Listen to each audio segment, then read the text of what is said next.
Welcome to Athletes Unlimited Pro Softball, presented by Dick's Sporting Goods. We are in the beautiful Rosemont, Illinois, just outside Chicago. Just 12 games remain in this 2024 season at Parkway Bank Sports Complex, where the fans have been fantastic all season long. The Series 4 teams are set, and it all kicks off tonight. Team Kilfoyle and Team Palacios, the first of our doubleheader this evening.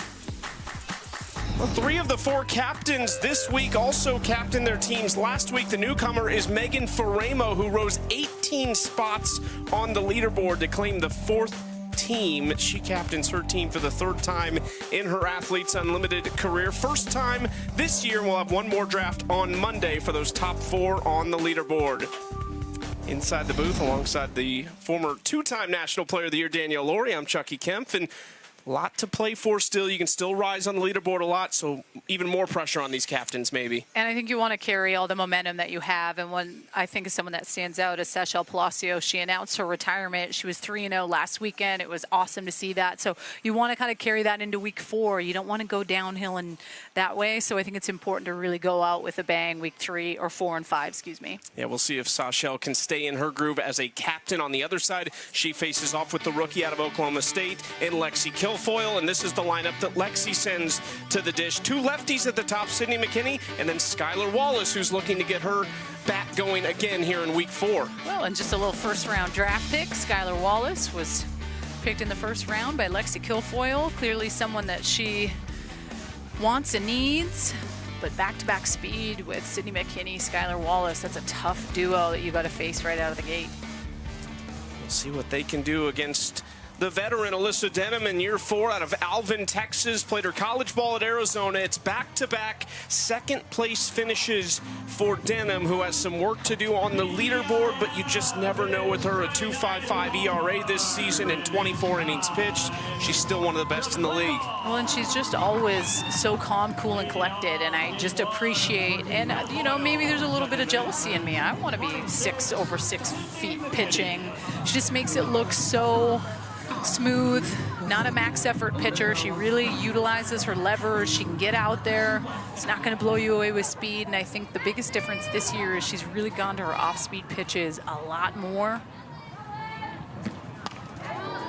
First pitch swinging for Sydney McKinney out of Wichita State. We were talking about that with Denham before we came on the air about how casual her motion is. Now Sydney McKinney at the plate, somebody who also makes it look extremely easy. Such a dynamic lefty with great speed, had a fantastic AUX season back at her alma mater, Wichita State. Denham misses with that pitch, 1-1.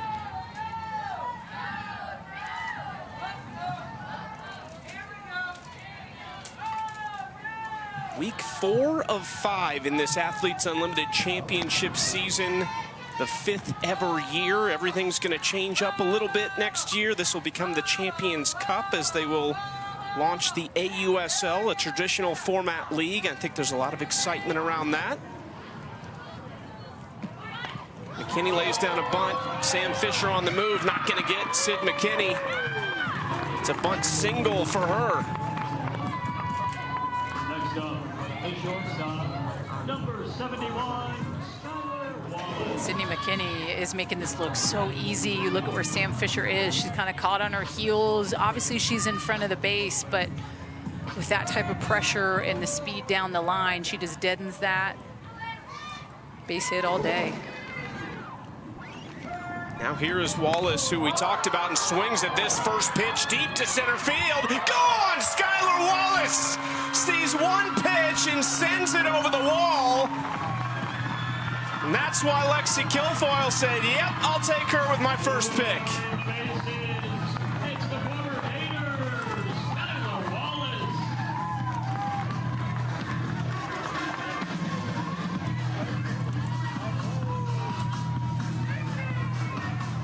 Second of the season for Wallace, RBIs 7 and 8.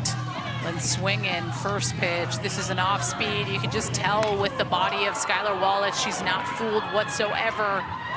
Takes it dead center. I always appreciate just a first pitch hack by a hitter knowing Pitchers want to get ahead of you right out of the gate. They're going to give you something good.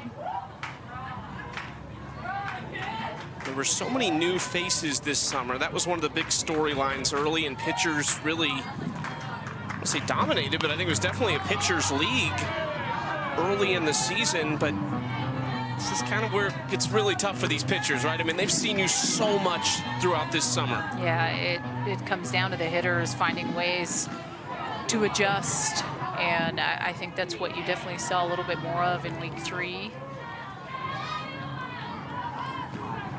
Bubba Nichols stays with that, sends it out into right, and a nice catch out there by the veteran Megan Wiggins. Out number 1. Number 38, Bailey Klingler.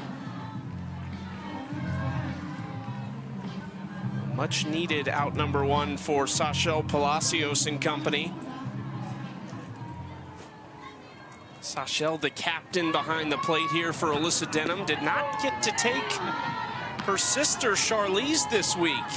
Megan Faramo took Charlize with the first pick in the draft. Why wouldn't you? You get to pick first, and you look at how hot she is. She's someone that I want. I mean, leads this league, 10 RBIs. That's huge. And run production comes at a premium. To be able to have someone that you know is going to produce against these pitchers, it's key to have them in your lineup. Foul ball, let's go down to Savannah with the big swinger, Skylar Wallace. Skylar, first pitch that you see in the game. I know you can't really plan for a home run swing on your first one of the day. What clicked? Yeah, just really trying to get a good pitch I can drive. I went back and watched some film this past weekend after this week, or the past weekend. Just feel like I was taking a lot of good pitches I know I could hit. Just trying to make a really good approach, stay line drive. I feel like I'm, miss-hitting a lot of balls. So my approach was to go out there, see a good pitch I could drive, and get a hold of one. Hey, wasted no time putting in the plan. Yeah. Thanks, Skylar. Yeah, thanks. Whoa. 2-run home run now for Skylar Wallace. Her other one was a grand slam in week 1. Klingler into left field. That gets down in front of Zirkle out there. Bailey Klingler has been swinging one of the best bats over the last 4 games. Had 6 hits in Series 3 on 10 at-bats. It's a good piece of hitting by Klingler. This is a pitch on the outer half. Off speed, this is 51 miles an hour, and you're not seeing these hitters too fooled by the off speed of Alyssa Denham. And like I said, she can throw it anywhere 61 to 63 miles an hour, but we've seen her definitely have to go more to that off speed drop, off speed curve as of late.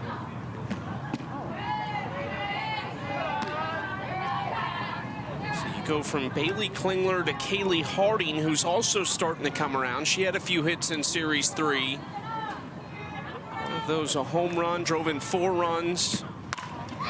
Line shot foul off the bat of Harding. Had some massive games in Wichita in the condensed AUX season.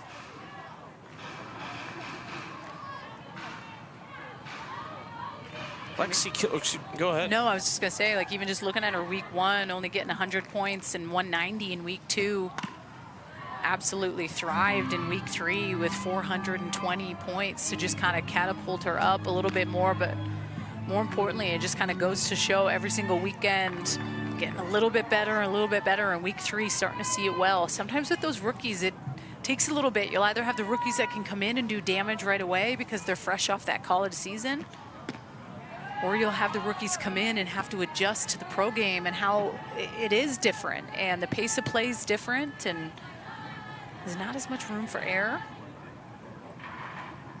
She did play in AUX, so then you have that month off between then and the championship season, and I just think that has to be one of the toughest things for these players, especially coming right out of college, figuring out what works for you as a professional, working on your own to get ready for the season.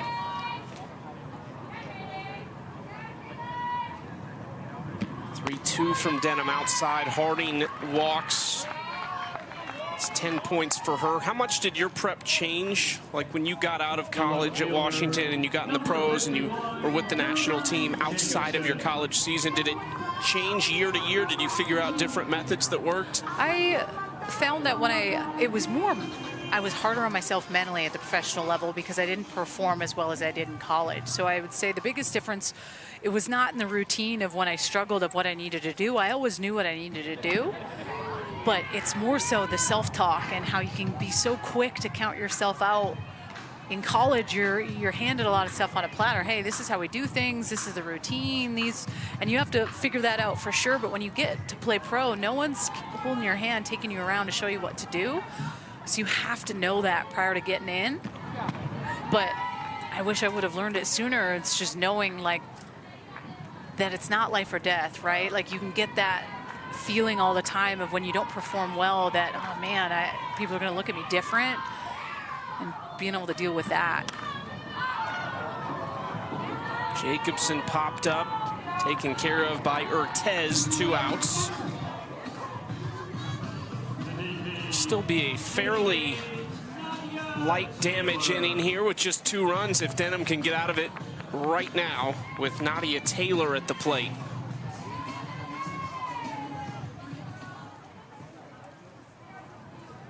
Nadia, after having a really good AUX, and even I would say her numbers didn't show how well she performed at AUX, got robbed on a handful of occasions, has just been 1 for 18 at the plate here in this championship season. Takes that for strike 2. Denham ahead 0-2 now. And it just goes to show, I mean, number 9 at AUX in Wichita and then struggling a little bit this season. This is a hard game. Ground ball to Urtez. She handles it for out number 3. 2 spot though for Team Kilfoyle. I fully get why Skylar Wallace was the first pick by Lexi Kilfoyle. Second home run is clutch. 2-run shot by the rookie.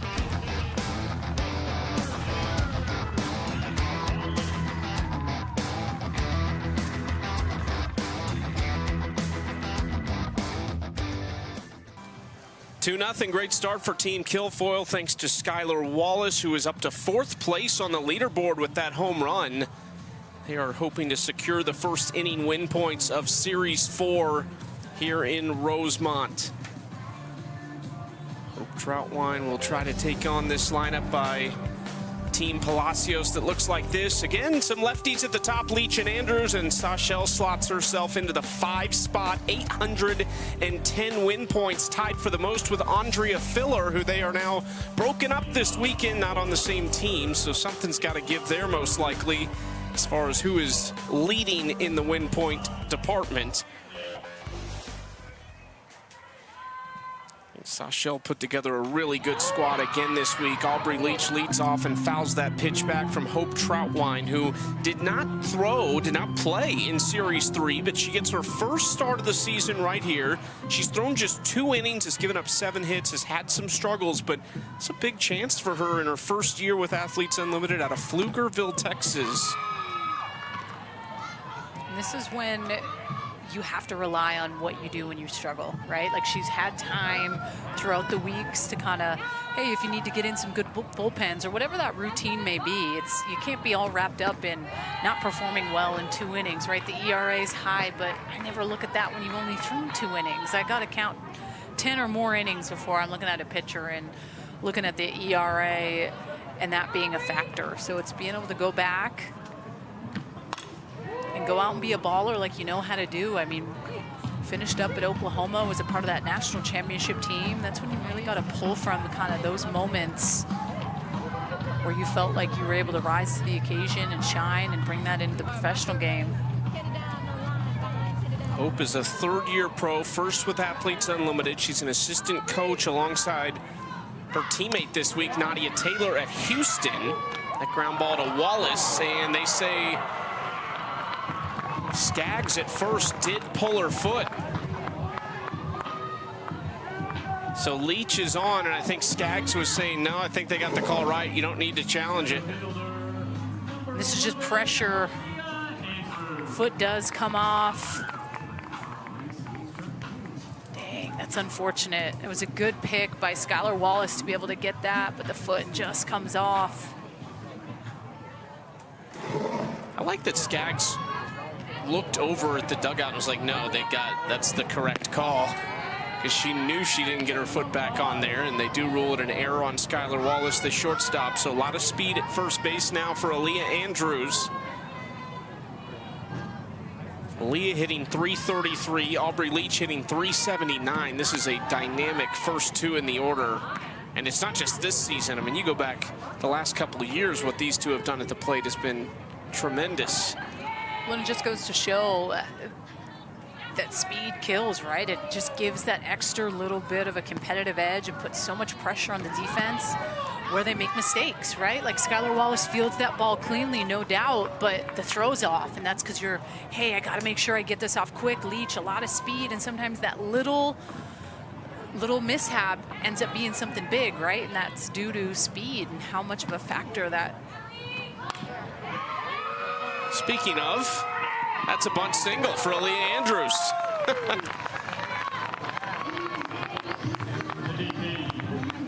The back control between Aubrey Leach and Aaliyah Andrews, too, out of this world. Yeah, so good.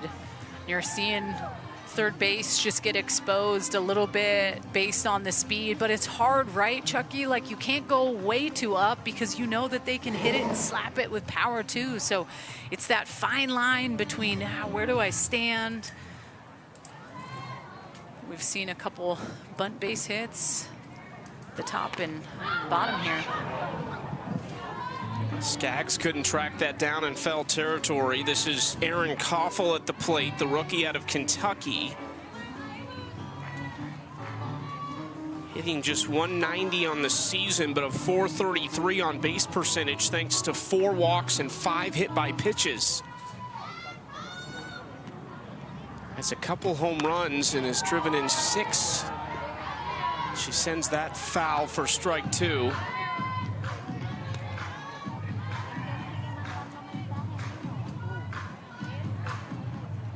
Sachel Palacios, Aubrey Leach, Aaliyah Andrews at the top of the order. She has Tori Vidalis, who's one of the best hitters in the league, in the fourth spot. And then it's just all veterans at the bottom. Urtez, Fisher, Wiggins, and Morgan Zirkle, who is one of the best leadoff hitters in the league, too. She knows how to put together a team. She's just missing the other Palacios. It's the only missing ingredient. I mean, did you think they were going to stay together? I didn't. You couldn't let them stay together. Well, and just kind of based on the numbers with Charlize, she's a hot commodity. You want someone like that, so you expect her to go high up in the draft. Knowing she's a rock behind the plate as well definitely adds value. Yeah, some familiarity there with Faremo and Palacios having crossed over 1 year with each other at UCLA last year. So you'll see Charlize and Megan Faremo in game 2 tonight.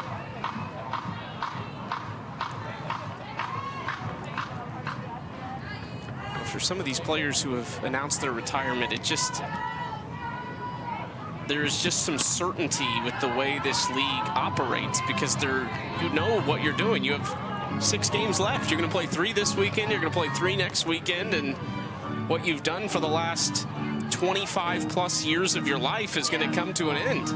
It's definitely emotional, like even just talking to Sachel's mom at the hotel prior to the game, because you can just tell like she's so ready for that next chapter, and it does come down to that having peace with it. Koffel just got hit by that, I think. I don't think she went around, but it's a tough spot for Troutwine now. The first 3 in the order reach. Number 6 on the hit by pitch department for Aaron Koffel, and she's coming inside, and it's the back arm. That hurts. She kind of took it like a boss.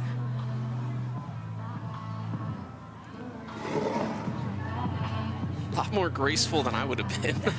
I've been rolling around. Arm guard on the front elbow? What about the back arm?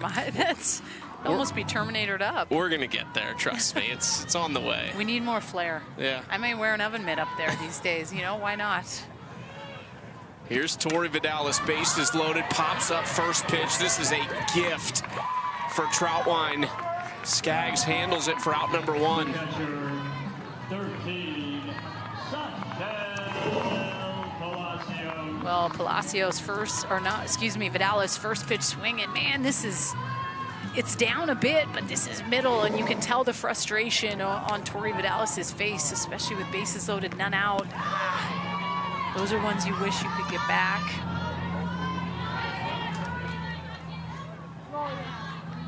Now here's the captain, Sachelle Palacios, just 4 points from first place behind Amanda Lorenz. This is how you can make the big jump into first, and there it is. She's going to take over first, and she's got an RBI on the hit by pitch. The shortstop, number 17, Alisa Urtez. I'm trying to come in with that rise ball, but it's just really, it comes down to location, Chucky. At the end of the day, based on where the hitter is standing, you have to be able to locate corners by moving the ball around a little bit, right? If you want to hit an up and in spot, if they're standing on the plate, up and in can be where it's maybe a little bit more over the middle of the plate based on where they're standing, but you're seeing Hope Troutwine get herself in a little bit of a pickle. It's back to back to back in the order for Sachelle Palacios of Team Mexico members from the 2020 Tokyo Olympics. She took Vidalis and Urtez and sandwiched herself in between them in the lineup, so there's a lot of familiarity. They've also got Taylor McQuillan on this team, who was a member of that Team Mexico roster. 1-1 to Urtez. Ground ball, chance to get out of it here. Wallace flips to third. And the game is tied at 2 apiece. Just didn't think she could come home to get Andrews with all that speed. Yeah, I think this is the best play here for Skylar Wallace, especially knowing the speed of Aaliyah Andrews down the line. Body was taking her toward third. Communication was there between her and Bailey Klingler. I think that's the smart play. Sam Fisher now. Another member of the soon-to-be retired club. Takes the first pitch, 0-1, wants to give her team one more run to pick up those 10-inning win points on the line. First and second for Sam with 2 away.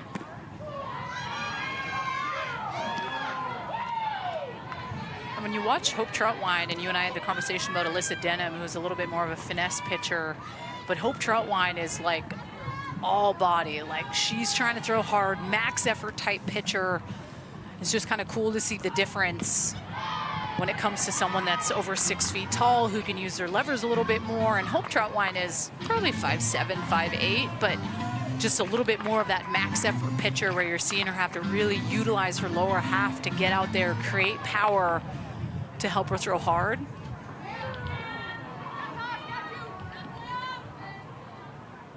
Could get out of it here, 0-2. Sam fouls it off. Did you change your windup ever? Like when you got going in college and then the pros, did you ever change your motion? From the college days to when I went back to do the second Olympics, I did, because I want to know why. Because you could take your back foot off. In college, I mean, what a crime. We had to have both feet on the mound. I had to create power with... So a little bit, I was able to take my back foot off a good amount, and I was slower with my delivery when I went up above my head. In college, I was a little bit faster with that, but I think what I realized, the older you are, the slower you gotta go until you really gotta go. Was it easy to change? Yeah, I'm a pretty big confidence through repetition person, so I worked and worked and worked a lot of cage time and did that. I think the biggest thing is when you get into like playing games and the adrenaline's there and you're facing hitters, it's like, hey, I can't change. I can't go back. I have to continue to work on what I've been working on. Sam is fighting right now. It's another 1-2 that she sends away. Simi Valley, California, her 5th season of Athletes Unlimited. She is the chairperson of the Player Executive Committee for softball, so the big part in making a lot of decisions, and most likely had some of the early information on the AUSL that'll launch next year. She played 2 years in Japan, 2 in the NPF.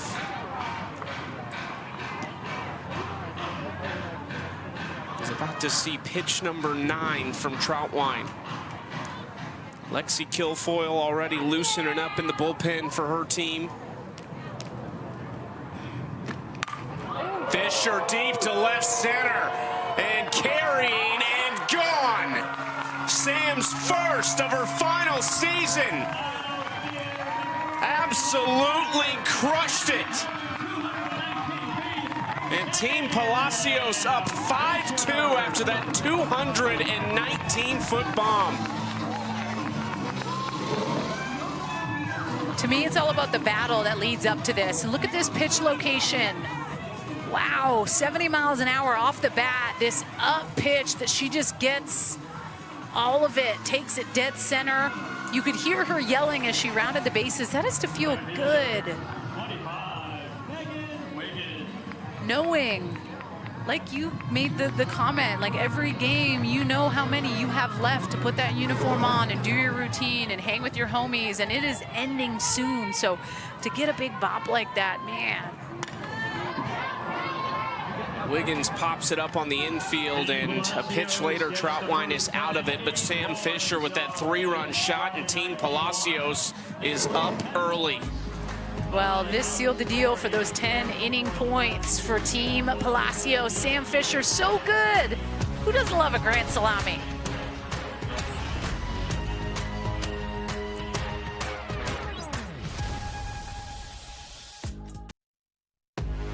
Athletes Unlimited Pro Softball is sponsored by Dick's Sporting Goods. Well, we continue on. There's a few Gators from last week, all on Team Lorenz. And Charlize Palacios, a star in the making, if she already wasn't one after her fantastic senior season at UCLA. Team Palacios, led by her sister Sachelle, out to a 5-2 lead in the first. In those days early in this season where the pitching dominated seem a thing of the past right now after what we just witnessed. First pitch misses to Allie Skaggs. This is a Wildcat on Wildcat matchup here. Two Arizona alums, Skaggs and Denham, facing off. That pitch misses downstairs, and Alyssa falls behind 2-0. Allie Skaggs hasn't had a lot of plate appearances. She has just one hit, 5 at-bats. Pops this up, and Palacios is under, no, couldn't track it down. That's a gift.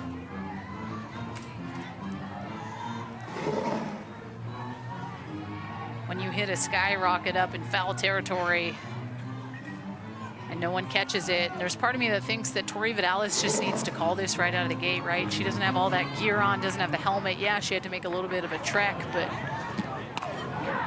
it goes off the handle, and Ortez handles it for out number 1. Part of it is the wind. The wind is stiff, straight out to center field. We actually had kind of a storm blow through probably 45 minutes before the game started. I mean, it was pouring for about all of 5 to 8 minutes, I would say. if we didn't have to be camera ready, I would have thought of going out there because it was pretty hot up here in the booth.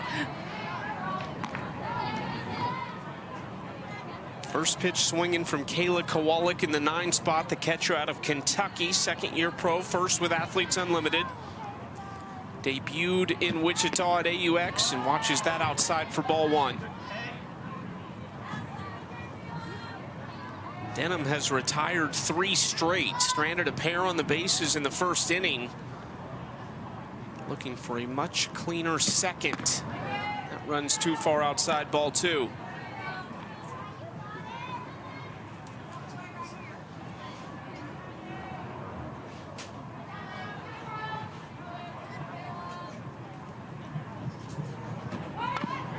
Kowalik lays down a bunt. Fisher coming in, throwing the run.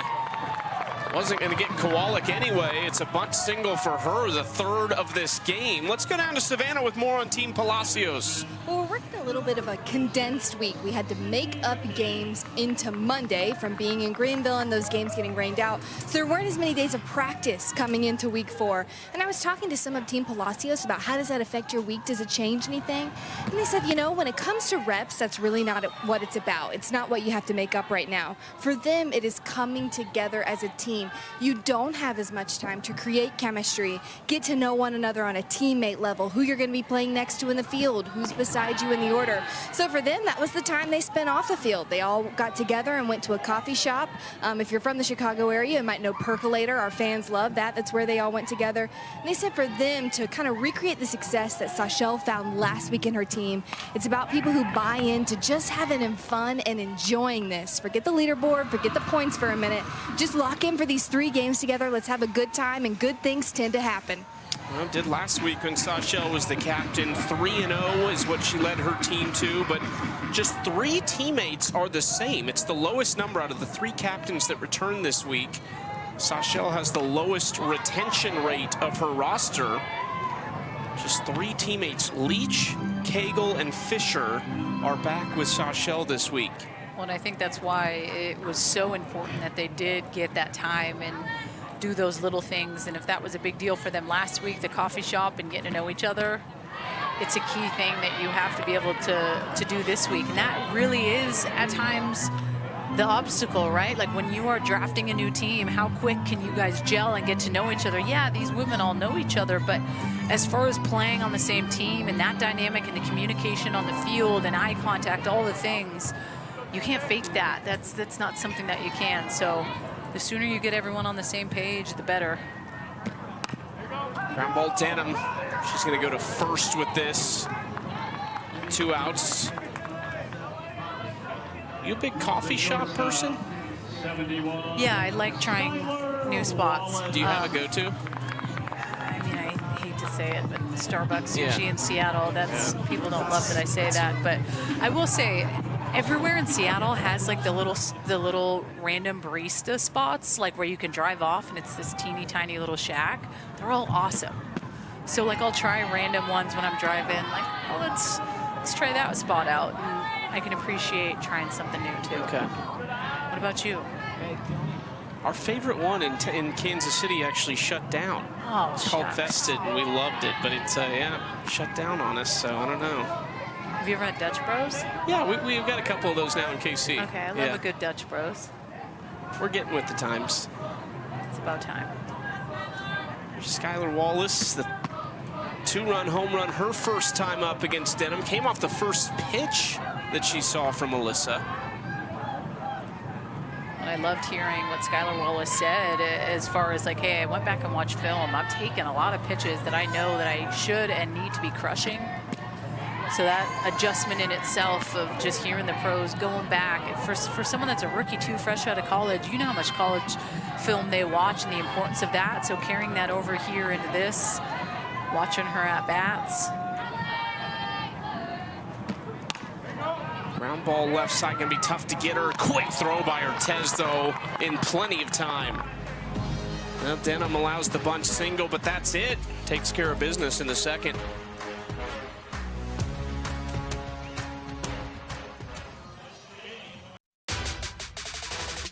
The Series 4 draft was held on Tuesday this week. Savannah mentioned things getting a little mucked up from the weather.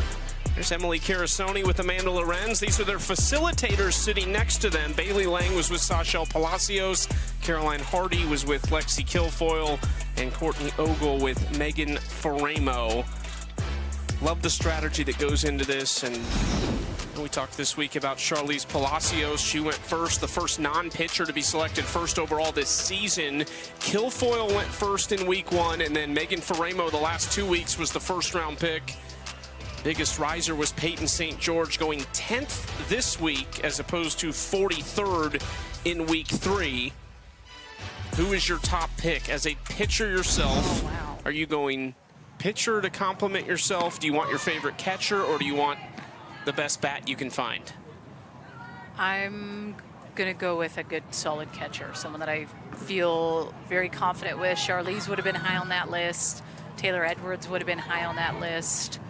All the catchers are great in their own way and how they're able to just get to know these pitchers so quick. Gwen Svekis, I mean, I'll never forget that 2020 run with Kat Osterman, and every single week, I mean, she was drafting her in the first round.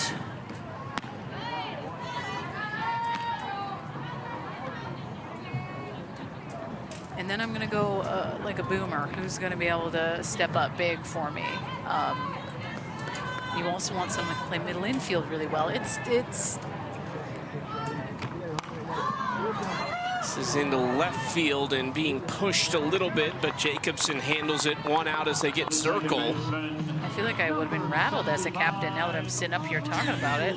When someone takes the player that I wanted, just little things like that. You got to be quick on your feet. But even talked with Amanda Lorenz last weekend, her saying the importance of having Hannah Flippin. Like, that's her go-to gal when it comes to making decisions and being locked in together. So I would need someone like that on my team to take the thinking out if I were to be pitching. And this would be Aubrey Leach at the plate, which I feel like is perfect for what you're talking about. Somebody who is very comfortable in the captain's chair and in that coaching role.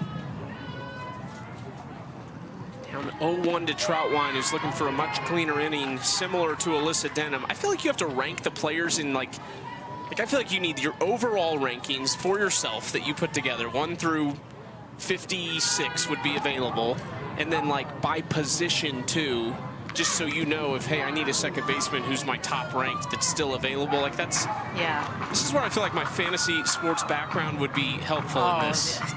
Yeah, no fantasy sports background over here. I'm sure my husband could give me some pointers. I mean, that guy's part of every fantasy league that ever lived. But and the team chemistry piece for me. So it's not always the person that is the best average or the biggest numbers that jump out on the leaderboard.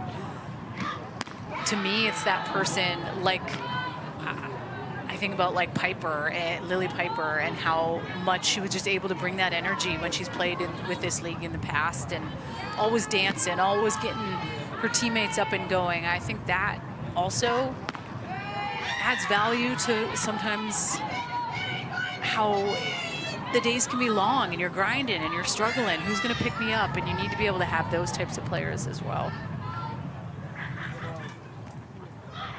2-2 to Leach. Slaps it down the third baseline, no chance. Aubrey Leach with, I mean, that's kind of a bunt swing, you know, she's just so clever with the bat. Unfair. 10 points for her on that infield single. Well, and you see Bailey Klingler back, but she's creeping in, but just this very soft slap. I mean, just the barrel control through the zone, figuring out where to hit it off, the end of the barrel to deaden it. It's so good. Gosh.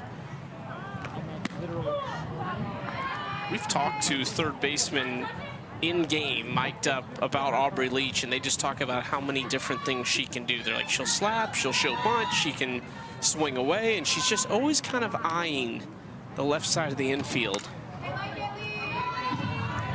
Aaliyah Andrews, these two were the first 2 runs of the game. The first 2 runs for Team Palacios when they answered in the bottom of the first.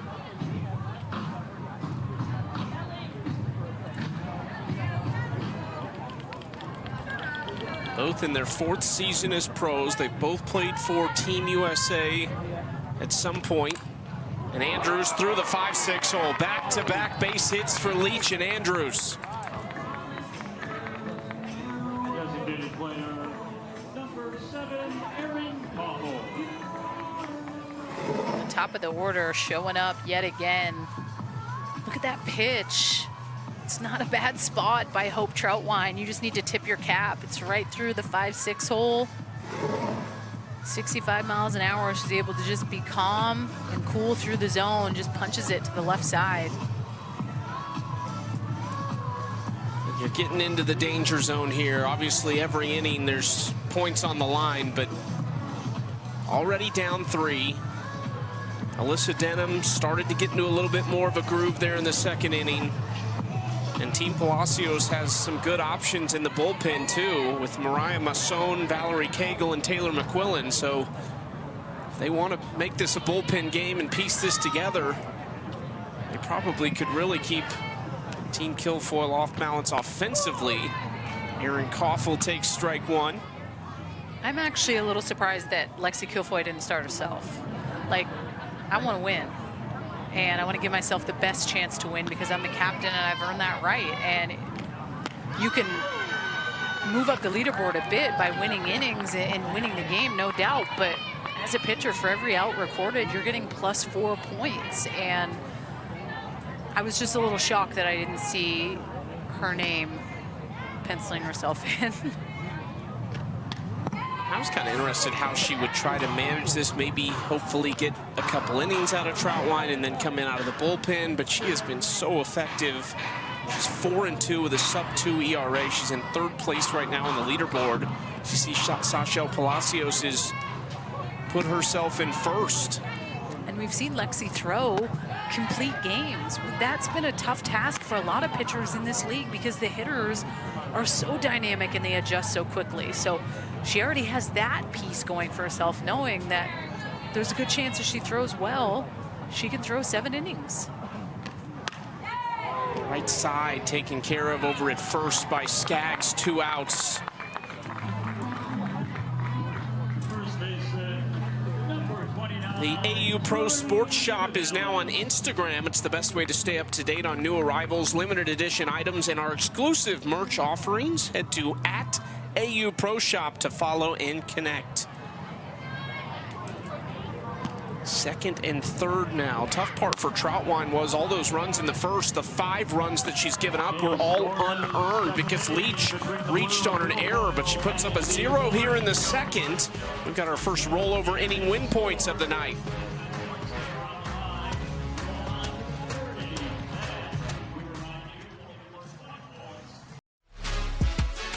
Well, there may not be anybody better going right now than Aaliyah Andrews in center field. The glove that never sleeps. We've seen these plays for years and years now from her. Some last year, some this year. She's just incredible. I mean, get out of town. This was Monday night. One of the best that I've seen. I mean, the air that she's able to get under her body. She's so fearless running into the wall. Man, that's why I chose to be a pitcher. Can't make those plays. And that's why you draft her early if you're a captain. She's from Oldsmar, Florida. She played her college ball at LSU, and she is mic'd up out in center field for us. Aaliyah, we're just showing all your great plays, of course, per usual. What do you remember? Is there anything that stands out about all the catches that you remember specifically, or is it just like another day at the park? Oh gosh, does anything stand out? I am not too sure. I think in terms of like one of my favorite catches is the one from last season and the right center gap. And I think that one stands out because it was the only one that I've actually like ended a game. Yanis! So that was really cool. And I think that one's my favorite, especially the reactions of my teammates after. But all of them, I don't know. They all feel great once I catch it. Aaliyah, you talk a little bit about superstitious, and when you play really well, you carry on the same type of little, oh, if I got the same coffee that day, I'll do it the next day.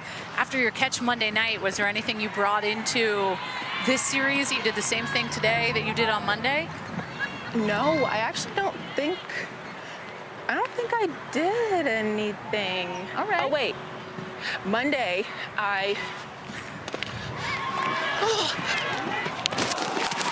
Oh my goodness. Come on.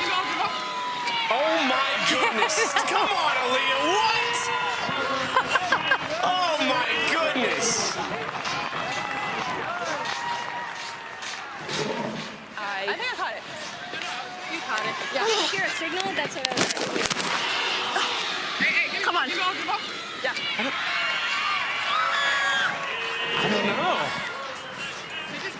Wow. Oh, gotcha. Casually toss the ball to me? Yeah. Well, she's off the field now, right? All right. Cool.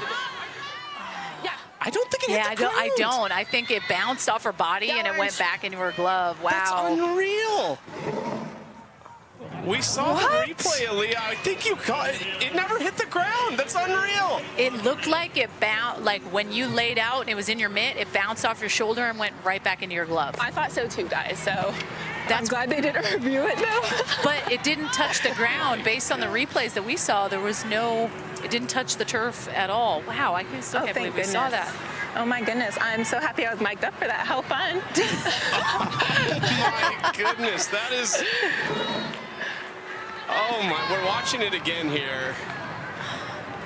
And if you didn't catch it, I was going to feel really guilty. Like we were maybe a reason you didn't catch it. So I feel good about it. I didn't react, like, because that was cool, but I didn't react because I had you guys in my ear. So I didn't scream or anything, but I usually don't, but that's funny. Well, carrying over, was there anything you carried over from the Monday special that you brought into today? Oh yeah, that was the question, wasn't it? Okay, like I was saying, I think Monday I actually forgot to go get my chai latte. I ended up not having enough time, and so today, guess what? I didn't go get it. So maybe, but I don't think that was on purpose actually. I just actually don't think I had time. But maybe it all correlated. Oh my goodness, Aaliyah. I'm shook still from that catch, but okay, tell us about the team this week. I'm feeling like Sashel's got it going as a captain. She is so awesome. She is one of my favorite humans, just in general. And so on top of that, she is just such an amazing teammate. So then on top of that, her being my captain is like a dream come true. She's just such an awesome person, and she roots for everybody. She's selfless, and she just makes you feel comfortable in every space. So I just think she's so great. And so I think this team feeds off of that, and I've really enjoyed it so far. Ooh, yeah, Les. I was going through your bio and reading about a couple different people that you kind of looked up to, your sister, and you talked about Natasha Watley, who's now an advisor on that AUSL. What's a part of her game or a couple things that you look back on that you really appreciated watching as a young kid? Yeah, well, so with Tosh, what's so funny is growing up, I really didn't watch a ton of softball, which is so crazy, and I think it does have something to do with just the coverage a little bit. Now we're on, ESPN and so many different places, which is so awesome for so many young girls. But I just remember watching Natasha Watley's highlights of just how she could do anything that she wanted to do at the plate, literally at any moment. She could bunt, she could hit, she could soft slap, she could do anything she wanted, and I always just admired that and wanted to model my game after that. Yeah. So yeah, that's really kind of what I looked at. And then now that I'm older, I got the chance to meet her, and that's why I'm playing for her foundation. She's just such an inspiration and such a great role model. Yeah. And yeah, and meeting her was I don't know, it was so crazy. I felt like when I met her, I felt like I had known her my whole life. Yeah. And it was just such a cool moment. So I was like, I need to support anything and everything that you do. Amen, I'm with you. Nadia Taylor at the plate against Alyssa Denham now. Still 2 outs and 2 on. Aaliyah, your career over the last couple of years, I mean, you've had an incredible career at LSU and then into the pros, but these last couple of years, it just seems like you've even elevated further, especially you've always had the glove, but especially offensively lately. Has anything changed for you at the plate? Like last year into this year, it just seems like you're so comfortable and confident there. Oh, thank you. I don't know if I really tried to change much. I just really tried to trust in all of my tools. I think that is something that I maybe changed. I think coming in here, I was, especially with the turf, I kind of lost my high chop tool because the ball doesn't really bounce as high. And the players here are just so amazing and so great. So if I do any kind of soft slap, I really do need to place it well because the infield is so good. So I think just focusing on my tools and trusting in them has been a big part of continuously trying to get better. You being a multi-sport athlete, like going through, I mean, man, impressive to see how many sports you play, and I hope that little girls continue to keep doing it all the way through. Besides softball, what was your favorite? Oh, my favorite was track and field. Ooh. Yeah, I loved high jump and long jump. I really didn't love running, which is so ironic. Great job. I love it. Yeah. Thank you so much, Aaliyah. Aaliyah Andrews mic'd up. That's a pretty good catch, partner. I'll take it. I'm glad she caught it. I was going to feel guilty if she didn't. Can I get a humpe?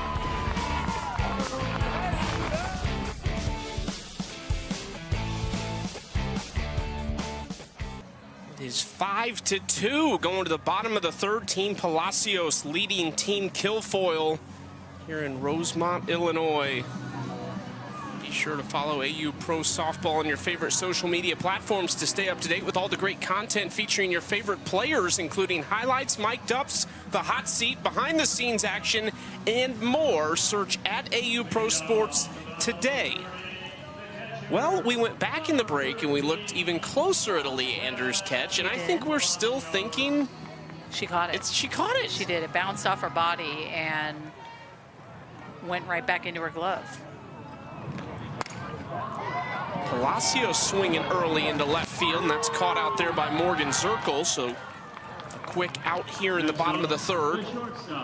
Number 17, Lisa Urquhart. We're getting some points on the line, too. There's 20 on the line right now, rolled over from the second here into the third, and then already one out, so potentially a big fourth inning coming up. Anissa Urtez would like something to say about that as she takes the first pitch for a strike from Troutwine, who has now retired 3 straight, gave up 2 singles in the second, but starting to settle in a little bit here in the second time through.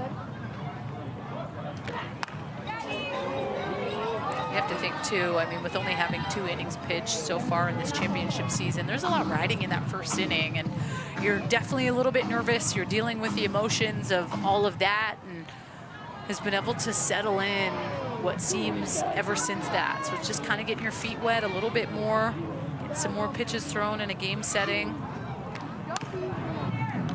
Ground ball right side. Long time to get to McKinney there, but still able to retire Urtez. So 4 straight retired now for Troutwine. Remember, all 5 runs unearned in the first inning, too.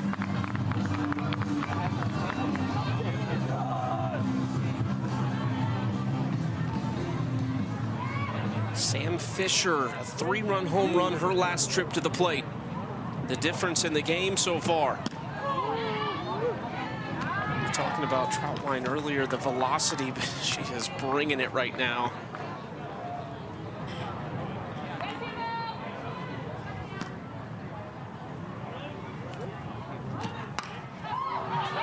Popped up into the stands. Thought it was coming to you. I want it so bad, trust me.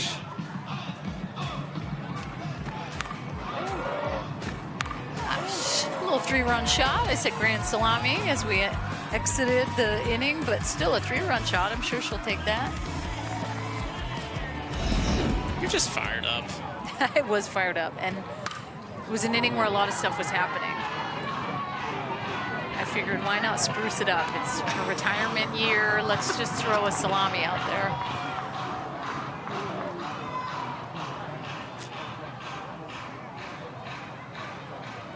Sam fighting down 0-2 as a long at bat her first trip to the plate.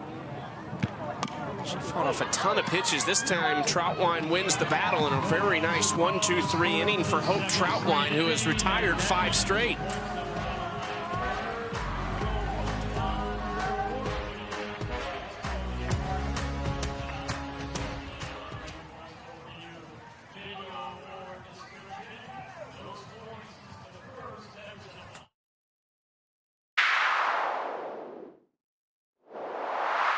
Is there anything you want to say to the mic? I'm mic'd up today. You want to say hi? Blue team's gonna win. Oh, love that. Yes, they are. Yeah. Thanks for the good luck. Thanks for the good wishes. Let me hear you out there, okay? Up to an early lead for the blue team!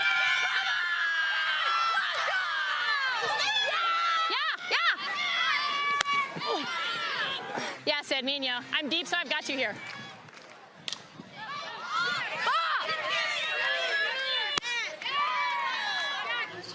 Yeah, bud. Me and you.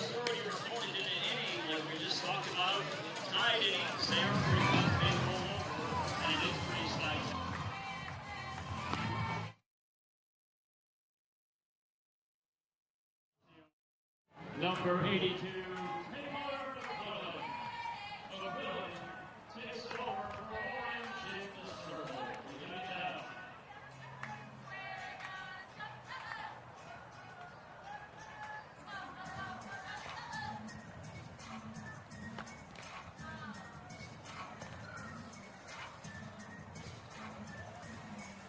Five-2 Team Palacios up on Team Kilfoyle coming to the plate. 30-inning win points on the line. Let's go into the game now with the U.S. Air Force and Allie Skaggs.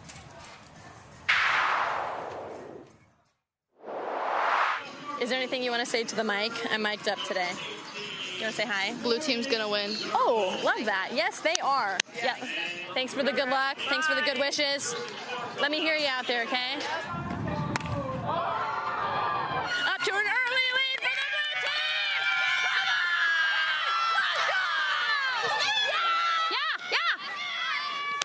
Yeah. Yeah, Sid, me and you. I'm deep, so I've got you here.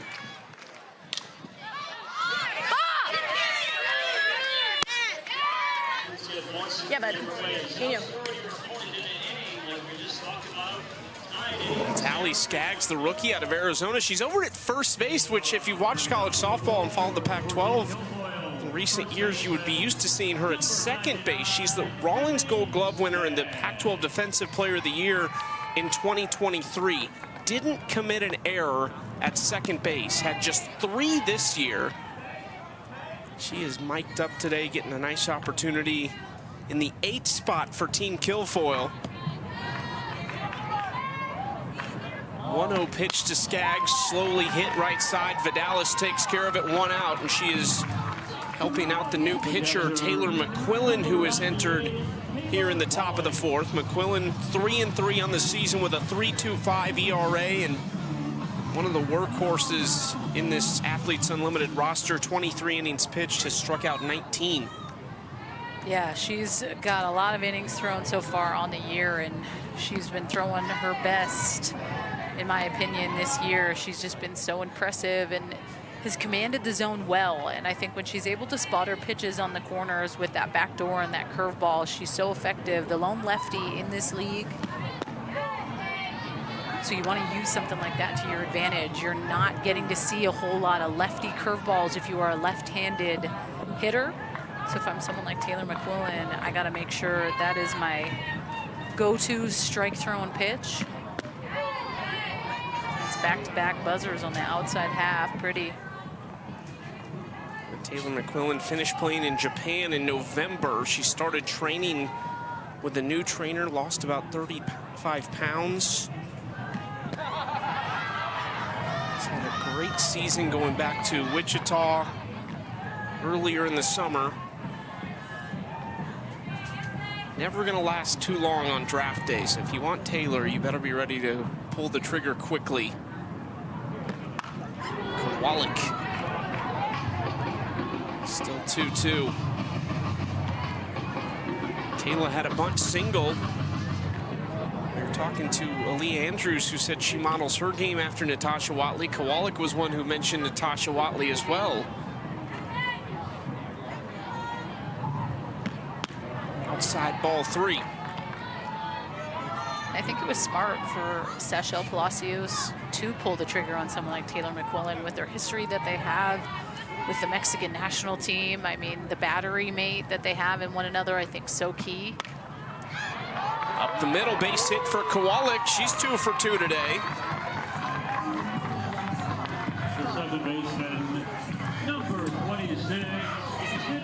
We've got the starting pitcher for Team Palacios, Alyssa Denham, down for a chair chat. And we're watching Taylor McQuillan here, 1 on, 1 out. Alyssa, for you, first inning got off to a little bit of a slow start, but you really settled in. How do you flip that switch after giving up a couple in the first?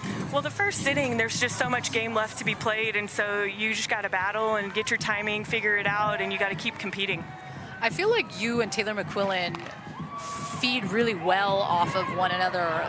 What's that dynamic like? Are you guys really, really good friends off the field? Obviously, you look different when it comes to the pitching piece, but how you guys really complement each other in game?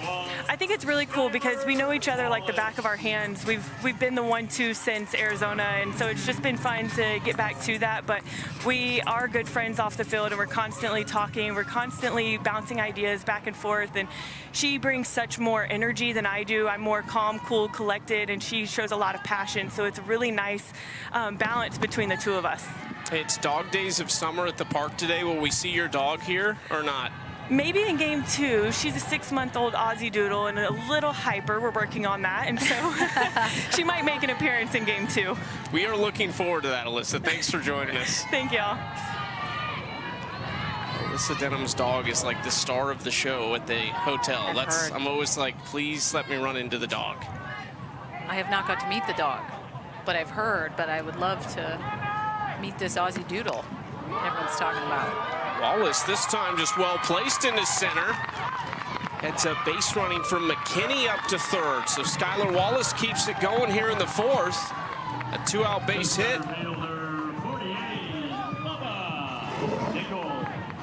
It's a good job by Skylar Wallace. This is a 2-0 pitch. This is on her hands, but she barrels it up enough where it's able to find some green. McKinney, a lot of speed, gets to 3, no problem.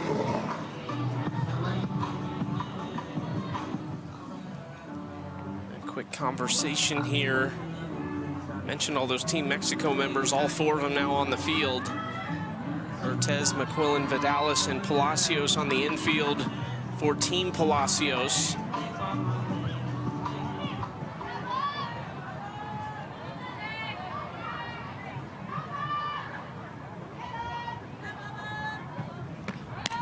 Upstairs, Sachel will let Skylar Wallace have second base.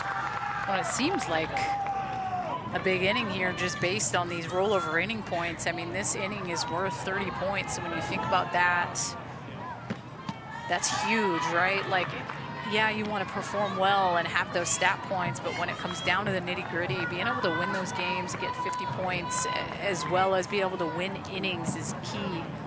30 points on the line. McQuillan at 67, up and away right there, past Bubba Nichols for strike 1. A dangerous bat at the plate, had 5 home runs in the condensed AUX season, just 1 in this season, but has hit for a really good average at 345 so far. McQuillan evens the count at 2-2. Bubba, the AUX champion earlier this summer in Wichita.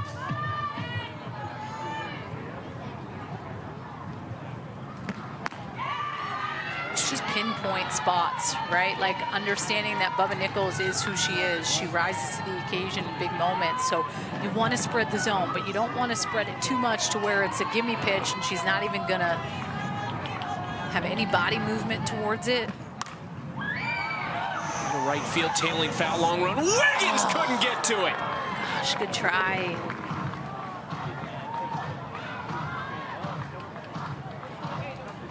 Broke her shades. Yeah. I think she's more happy about that. All-out effort, looking at where she's playing, knows the importance of getting this out.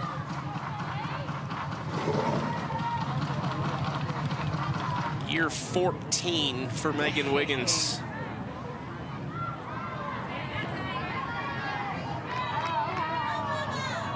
Did you play them in Oklahoma City? We did, twice. Oh, good spot. Bases loaded now for Bailey Klingler. Backdoor curveball, just a little off the plate. I'd say it's probably a ball and a half off. I think if she were to get that half a ball a little bit closer, that's a backwards K all day. But trust me, the pitcher in me always wants it, and I'm going to fight for that. But I'm thinking more so with umpire behind the dish. Klingler left side, tough play. Ortez goes to throw the tag. Got her! Heads up from Ortez and Fisher over at third. Now the question is, did the run score? I think it did. This is going to be challenged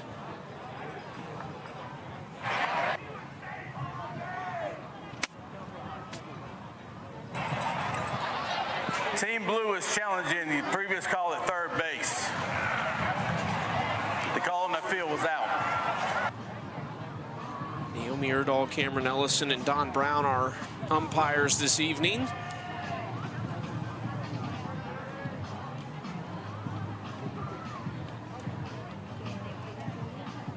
So there's a couple things to unpack here. If she is out, you have to make sure the run did or did not score coming home.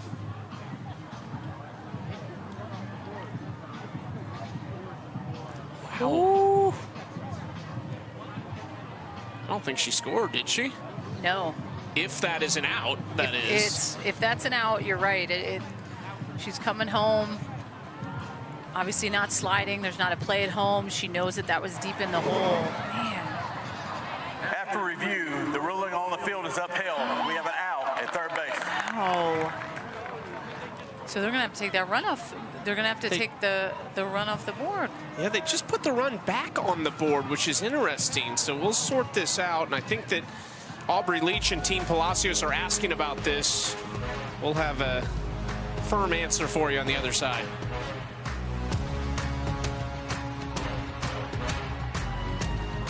Wallace there heading back out on defense to her shortstop position. She was the runner tagged out at third base and just kind of a bizarre finish to the fourth inning. That play was challenged by Team Kilfoyle because it was originally called an out correctly on the field. They challenged the play and upheld that call.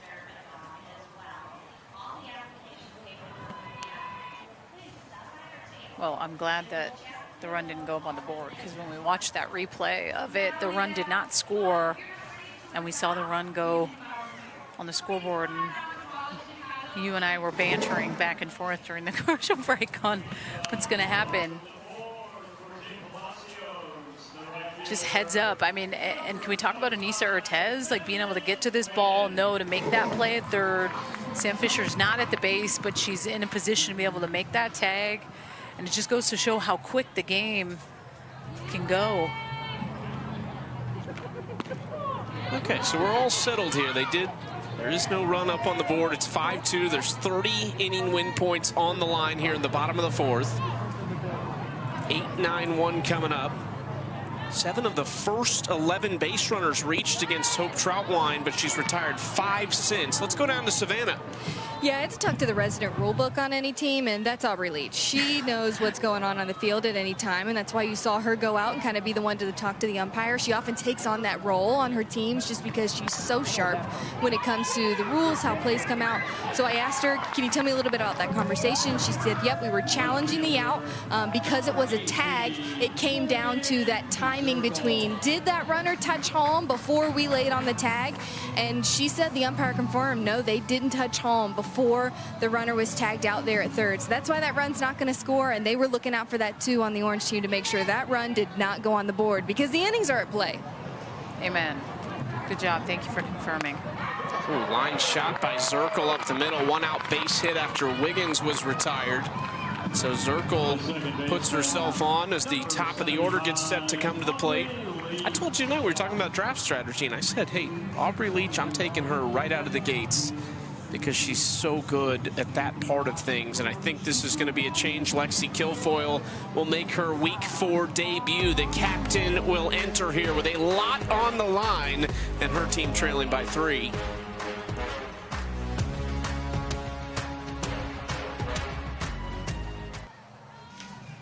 Hope Troutwine got her first start of the season, and although if you just look at the score, it might not look that great. All 5 of those runs were unearned and really kind of settled into a groove. Retired 6 straight batters before that Morgan Zirkle single, and then in comes Lexi Kilfoyle. So Troutwine will not see the lineup for the 3rd time. And Kilfoyle, in her first year out of Land O'Lakes, Florida, college ball at Alabama, finished at Oklahoma State, and she's had a great rookie season so far. Well, the most innings pitched out of anyone in the league. I mean, 35. Like I said, I was shocked trying to chase the top of the leaderboard that she didn't give herself the nod right out of the gate, but she is here in the bottom of the 4th inning, knowing the importance of those rollover inning points. It's 30 points you're putting in that bank account, I would say. So important to put yourself out there to earn some points. Faces Aubrey Leach as the first batter, who fouls that back for a strike, 1-1. Kilfoyle, Troutwine, Peyton St. George, and Sarah Willis make up their pitching staff.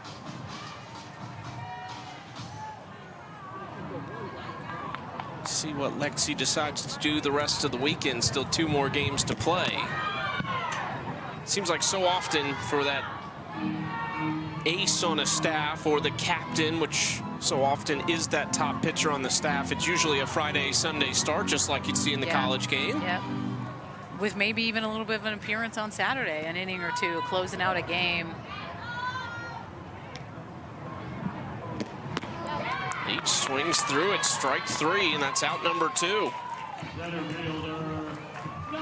Let's just take a little look down memory lane here with Lexi Kilfoyle throughout the first 3 weeks. I mean, she came into this league and was blowing everybody away. I mean, that drop ball, that heavy drop ball was a tough pitch, but complemented so well with that off-speed change. She's just been money, and it's a lot harder for a hitter to hit down 70 miles an hour than hitting up. She got the first strikeout of the night for either team, and then she retires Aaliyah Andrews on 1 pitch. That's how it's done at the top of the order. Since the first inning, 3 straight scoreless innings create this as we move toward the late innings now. A 40. Look at all the zeros, the 2nd through the 4th inning, and now we have 40 inning win points on the line here in the 5th. 5-2, Sashel Palacios leading her team over Team Kilfoyle. Sashel at the top of the leaderboard, and this game could very well determine who sits atop the leaderboard when we do see Amanda Lorenz and Megan Faremo in Game 2. This is really close. We've seen that over the years. I think it's gotten, seems like year over year we've had our fair share of drama, but this year when you look down top 15, top 20, there's a chance to make some moves late. We entered the night, the closest player to the top who had won before was Alicia Ocasio in 11th place. She is on Team Lorenz this weekend, so we'll see if Alicia can make a push. We've never had a repeat champion in softball.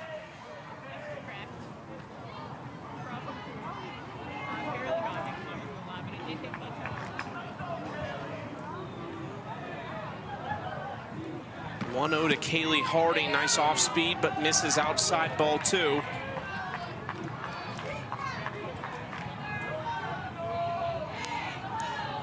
Kaylee 1 for 1 with a walk.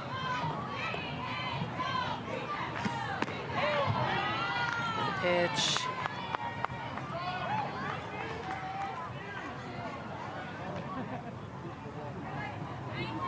Harding, Jacobson, Taylor due up here in this top of the 5th inning. I don't think Kaylee wanted that one. 53. You gotta love a 15-mile-per-hour difference. And if you don't have it, you struggle in this league, right? Like, if you can't change speeds, it's so hard to be successful week in and week out.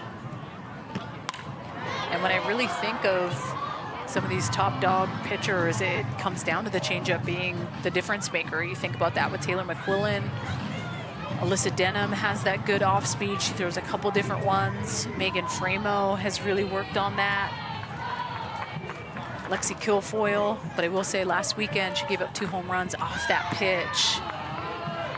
Not off the hard 70 miles an hour down, but the off speed was what she gave up her first home run of the year on. So you're saying in her case, let's stick to the 71. That's what I'm saying. Yeah. And I mean, if we throw change and we're ahead, we have no business keeping that up in the zone, right? Not that you need to bounce it, but you can throw it low enough in the zone and trust the catchers you have behind the dish to be able to have your back and block a good pitch. Nice at bat by Kaylee Harding, who's reached all 3 times she's come to the plate. You want to see how these teams get drafted? Tune in this Monday at 1 Eastern for the final draft of the season with host Savannah Collins and Kat Osterman. For more details, follow us on social at AU Pro Sports.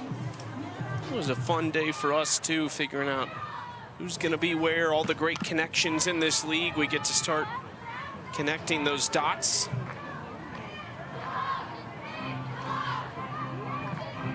Final weekend always so exciting. We've had some really close ones. Last year, Odyssey Alexander just ahead of Alyssa Denham. AUX earlier this summer with Bubba Nichols chasing down Jocelyn Allo on the final day.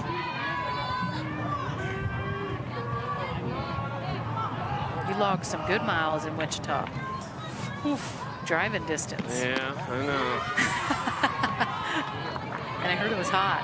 It was quite warm, Dan. You guys were outside. We were outside. Think about the complaining I would have done if I was your partner. You would have joined me then. Amanda, I feel like being a Texas gal, she knows the heat, but. Yeah, that's right. At least she's used to it. We'd bring you in from Seattle. Washington. Oh my goodness. I would have had to ask the people that were in the booth in Wichita to maybe vacate the booth so I could call the game in there. There's just no way that I could have hung in 100 for 14 innings. Off speed, Jacobson fights off another pitch. Just sent a missile into the dugout a second ago. And that last pitch coming in at 54 miles an hour. And this is when Taylor McQuillan's dangerous. She can go outside with that backdoor curveball again, but I don't know why I'm feeling that up and in rise ball in on her hands. Especially 1-2. I've seen her battle a couple pitches. Like, I want to see something challenged up in the zone. Has that good rise ball. Doesn't have to use it often, but sometimes that's a sneak attack, a pitch we can just throw into the mix. 2-2, ripped up the middle. Great at bat from Jacobson. Cut off by Andrews. Harding coming around. Ends up holding up. Hardy decided no go over at third base with nobody out. Didn't want to risk it. Really nice job by the second-year outfielder Caroline Jacobson. And I don't go with that pitch in that situation with the kind of at bat that Jacobson was having. I'm going up in on her hands. I'm going to challenge her, but Harding makes her way around third, gets held up by the facilitator, Caroline Hardy, and some action on the base pass here for Team Kilfoyle. Taylor McQuillan, nobody out now with the 2 runners in scoring position after Caroline Jacobson, who was part of 2 softball programs in her college career, both of them less than 5 years old. Started at Duke, where she was roommates with her teammate this week, Peyton St. George, and then finished with a year at Clemson, where she played with Valerie Cagle and Mackenzie Clark, who are also in this field of players. Nadia Taylor swings through that pitch up and in. That's the one I'm talking about. That's the one I wanted to see her throw to Jacobson. That's such a tough pitch. I'm going back to that exact spot. If Taylor's going to swing at a pitch up in her eyes, force her again, 0-2. Into center field, long run for Andrews. Can't get to it, but smothers it. 1 run comes across. Nadia Taylor comes through to give them a big run on the board with these 40-inning win points on the line. They were 0 for 5 with runners in scoring position before that swing. And this is, I think you have to tip your cap. Like, look at the location of this pitch. It almost looks like it's above her head. And it just kind of falls in that Bermuda Triangle right in front of Leah Andrews. And listen, she didn't want to necessarily leave her feet to get another run to score, so she lets it drop. But those are ones as pitchers where you have to wear and take your cap off and say, hey, I'm tipping my cap. You were able to get to a pitch and find green on it. Good job. How cool is this? Allie Skaggs has faced off with Alyssa Denham. She's already seen McQuillan, or excuse me, this is the second time she's seen McQuillan in this game, but that's McQuillan and Denham were the 1-2 punch for Arizona. Skaggs ended up being a star there as well, so a lot of Wildcat matchups tonight. 0-2, left side Ortez, then she goes to second, double play! And they needed those 2. The catcher, number 98, Caleb Wallace. So good. She just makes it look so smooth, but it's her arm. For her to be able to get to her arm slot and have that much velocity on her throw, not to mention just the money throw to Aubrey Leach, that's so clutch. And to think, Anissa Ortez didn't play defense last week at all. She was the DP down in the 7 spot on Team Lorenz. And when you think about someone that can play defense like that, that's on the bench, it's the type of player you want to see out there making plays like that. Trying to make up for it this week. Her and Leach having fun up the middle right there to retire the last 3 outs there. The line shot, double play, and the ground ball, but 1 run on the board.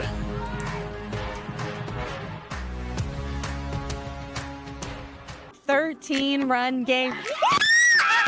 If you were to ask me what makes a good team, I definitely think it's like the camaraderie and the energy that we bring. We could be a bunch of misfits, but that's when it works. It's like when you buy in off the field, knowing that I have your back, you have mine, it lets us relax and just play free. And the teams that I've been a part of, that's when we succeed. The captain, 13, Sahel Palacio. Somebody that makes a good captain is somebody that's very communicative, that has the betterment of the team in the forefront of what they want to do, what they want to accomplish. I think, you know, we're so lucky with the people that we have here at AU. You're playing with the best, against the best, and this constant toss-up of, I was playing with you, now I'm against you. And so it's just been really fun to get to compete with these ladies, but also learn from everybody. That was Sachelle and Charlize last week. She went 3-0 as her first time as a captain, surviving that power surge. There were just 12 total home runs in the first 2 series, 11 last week. Danielle, what's going on? We got to get the pitchers going again. Yeah, adjustments for hitters, right? Week 3 is kind of that middle point, halfway point of the season where you know that hitters are watching film, they're doing their dailies, they're putting in the work, and they're going to find a way to adjust. And on the flip side, pitchers need to do the same. Low throw to Skaggs at first, but 1 pitch, 1 out for Lexi Kilfoyle. Has retired all 3 batters in order that she has faced since coming on in relief. The last 2 on 1 pitch each.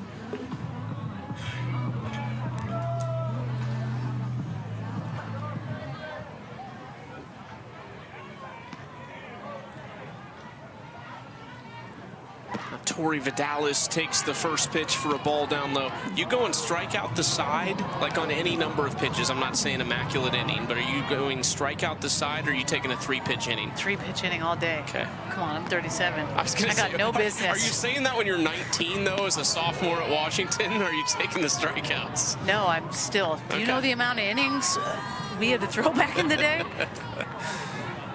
I mean, if you were to say, would you rather get out of the inning quick or steal the World Series on a strikeout? I mean, I want to end it on a strikeout, but gosh, if I could get out of there 3 pitches, what a gift. Please.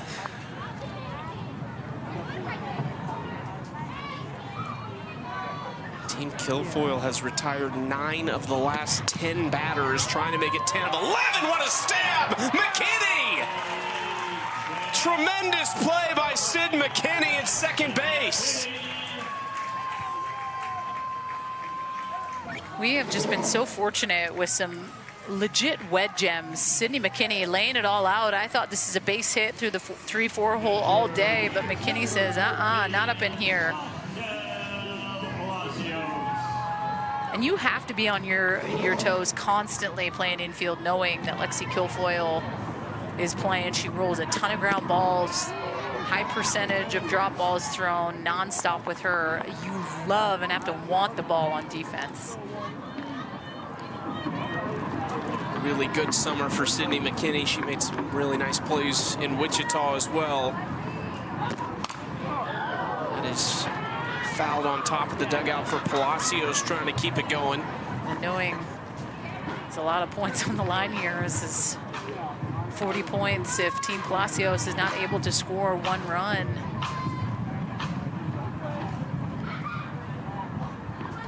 Yeah, it'd be interesting because you're still in line for the win. You're up with 2 innings to go, but you do give up a lot of points in the heart of this game.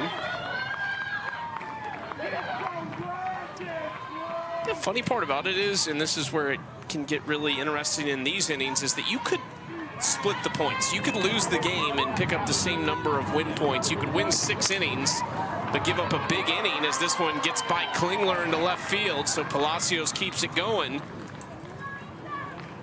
Well, let's check in with Savannah. Well, coming into today and talking to the Blue squad about just switching things up, it's such a big focus for us in week 4. Who's adjusting, who can do something different, who can be dynamic to stay competitive in the circle and in the box. And for them, and talking to Caroline Hardy, she just said, hey, you know, what if we just came in and shocked everybody and did something a little different and giving Hope Trotwine the start? Because her words, everybody and their mother was expecting Lexi Kilfoyle to get the start today. And we're kind of seeing how that's played out. You know, she had that inning where this Orange squad was really able to tack on some runs, but from there things have calmed down as we talk about these inning win points and how the game plans out.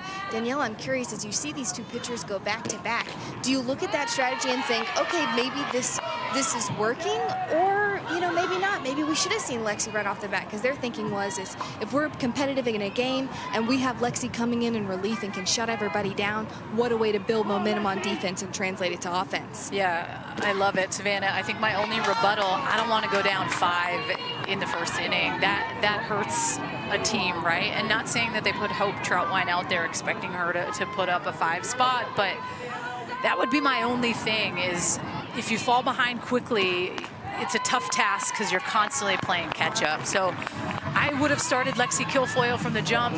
You're not fooling anyone nowadays, right? Like, we got how many more games left to try to crown a champion? I'm selfish when it comes to that, and I want to be the one, so I'm putting myself out there. Now has gotten herself into a little bit of trouble here. This has happened with 2 outs. It was an error on Klingler first over at third base as Jadalyn Alchin will run for Sachel Palacios at second, so ton of speed at second base. I don't know if they've timed it, but Alchin has to be up there with fastest players in the league, and she's talking to another one in Skylar Wallace there.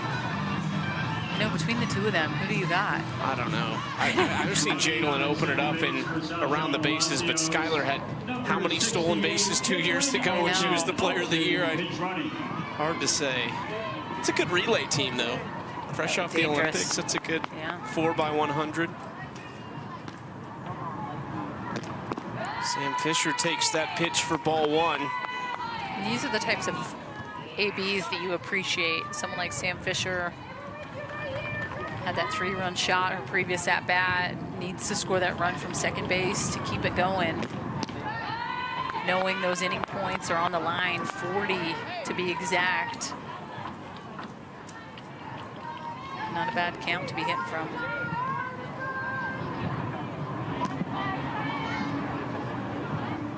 Patient as Fisher takes strike 1.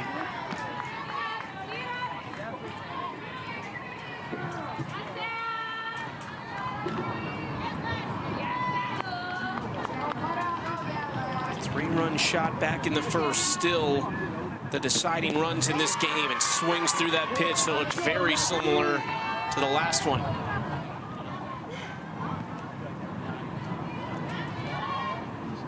This pitch coming could be worth 40 points right now for everyone on Team Kilfoyle.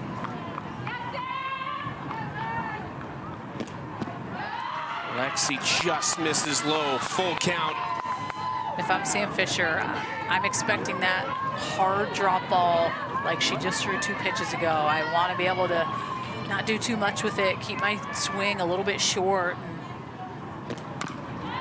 Stays alive. It's almost like you have to have that mindset of just trying to be annoying up in the box. Like, hey, I can't have swings and misses right now. I just need to have like an AB like she had with the 3-run shot where she fouled off a lot of pitches, waited for something she could crush. Mind you, it was way up. It was a heck of a hit. 3-2, line shot right field, foul ball.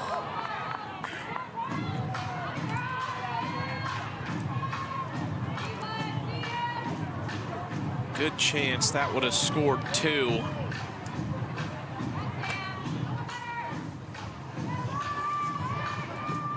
Alchin at second, Ortez at first.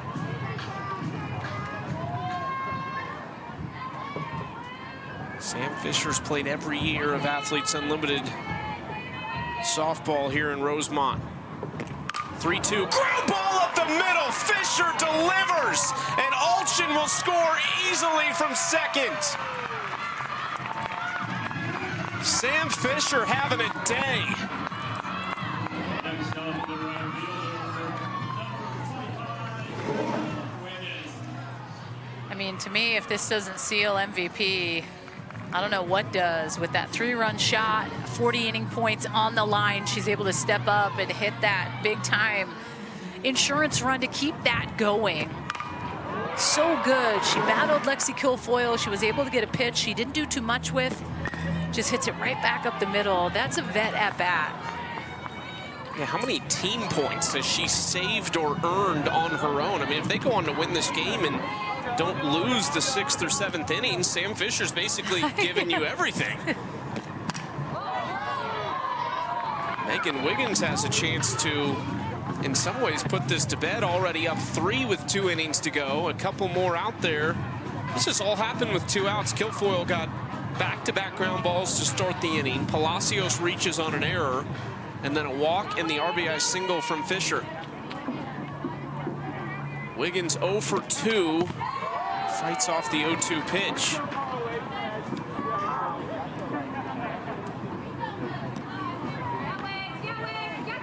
We have a number of coaches in this field of players. We also have a number of broadcasters. Megan Wiggins called some of the Georgia games at home this year on ESPN+.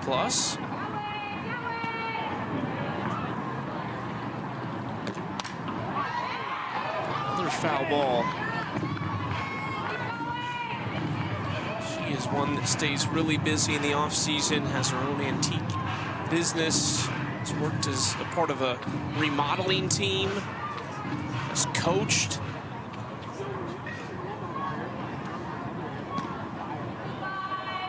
Another 0-2, and Wiggins into center field.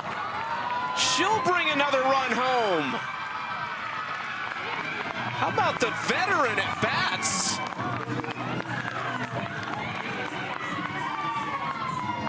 And that is the inning win points for everyone on Team Palacios. Well, this is an 0-2 pitch. You cannot leave this hanging up in the zone to a 13-year pro and someone like Megan Wiggins. She's gonna make you pay. I think that's a mistake pitch by Lexi Kilfoyle. Team Palacios stealing all the points. It's just Wiggins' 4th hit of the season, but she's had some big ones.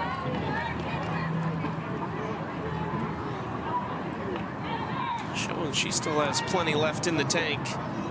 Hands it over to Morgan Zirkle, who singled her last time up into left field, tracked down by Caroline Jacobson. With 2 outs, though, Danielle. The big answer from Team Palacios, Fisher and Wiggins.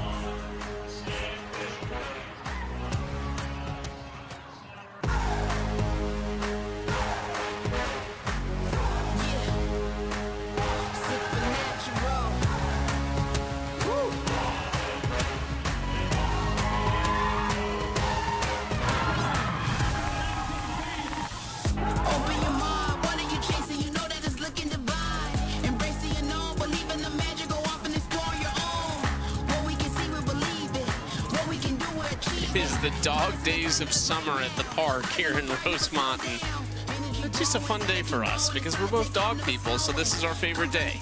I did contemplate bringing Lulu for this trip because it's a dog-friendly hotel, but then I just opted out because you got to put her underneath on the plane. But I would have loved to have her here today and got her little bandana. And she's too big to go under the seat. Yeah. Okay.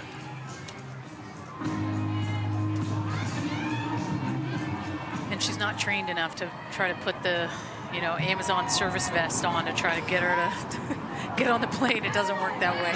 We're not potty trained enough at, you know, 10,000 plus feet to know she's a good girl. We'll give her a pass.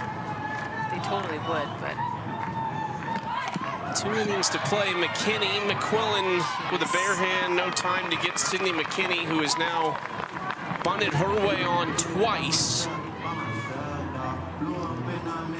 Big inning for Team Kilfoyle. The inning win points, there's 20 left, but they need to crawl their way back into this game, or this could be a big hit for their team as far as players on the leaderboard trying to make a climb. All 7 runs they've allowed are unearned. I was a little taken back this week with Kilfoyle in the draft. I was shocked with, I'm not going to say shocked with Skylar Wallace, because I mean, dude, she's so good. But as far as like vets or catchers, things like that, I do think that there's something that comes to play with having a rock solid experienced player that you're getting. And I'm not saying that Bubba Nichols isn't that player with the 2nd pick, but you know, going Wallace, Nichols, St. George, Willis, and still not getting a catcher. Maybe she expected Kayla Kowalik was going to just kind of be down in the draft no matter what, and they had already planned on that. Wallace continues her hot day. 3 hits now, 5 total between McKinney and Wallace at the top of the order. To your point, there's a number of players on the roster who haven't necessarily played a ton this season, so it's not that they couldn't play a lot and perform, but you're kind of asking them to come on a little bit cold almost. Yeah, and have maybe just not got to log as much time as we've seen other players, which, hey, you're getting that opportunity, and everyone in this league can play and show up, and just because they have it doesn't mean that they can't perform. But that was definitely something, sitting and watching that live draft on YouTube with Savannah Collins and Kat Osterman and then breaking stuff down. Those were just a couple different things that were running through my head throughout.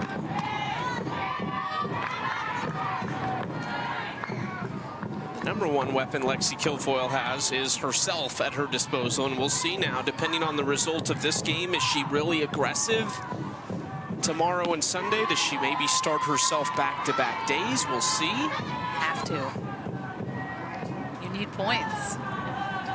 She's 58 off the top spot, which is now Sashel Palacios, who, if she and her team are able to hang on to this win, will extend that lead substantially.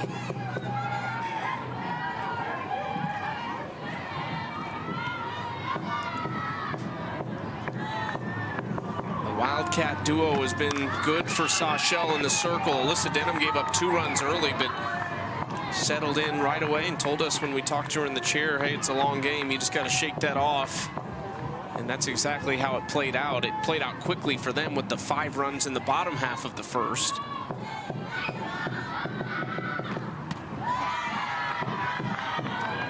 Two now to Bubba Nichols. 0 for 2 at the plate with a walk.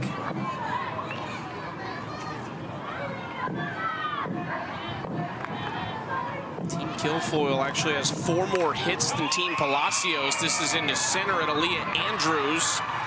1 out. They have 11 total hits, 3 walks, but only 3 runs. They've left 9 runners on base. Yeah, when it comes down to it, you have to try to find a way to score those runs when it matters. Even a lot on the base pass can end up hurting you. That's what we're seeing a little bit. Bailey Klingler 1 for 3, has 7 hits over her last 4 games, 6 of them in Series 3. That gets by Palacios, and both runners advance into scoring position.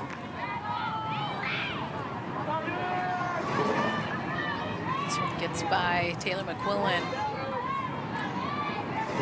Palacios does what she can, but ground ball up the middle, base hit. Andrews coming on, runner coming home, throw not in time. Team Kilfoyle fighting back. This game far from over here as the tying run is about to come to the plate. really nice job by Bailey Klingler. This is a backdoor curveball. My only thing is it's just up and elevated a little bit, and she's able to barrel this up right back up the middle. It's a tougher pitch if you're able to locate that a little bit more down. Team Kilfoyle getting momentum. Bailey Klingler, she's starting to show what she's about. These last 4 games, 8 for 15 at the plate after a slow start. Didn't hit for great average in Wichita earlier this summer either, but She's a 3-time All-American, former Pac-12 Player of the Year in 2022. She's a stud, and we're starting to see it. Throw a little Go Dogs in the mix. So trying to set you up for it.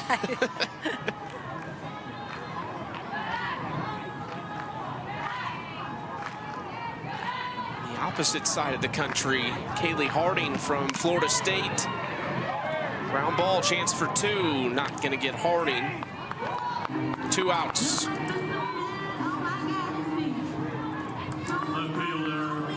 Number 51, Caroline Jacobson.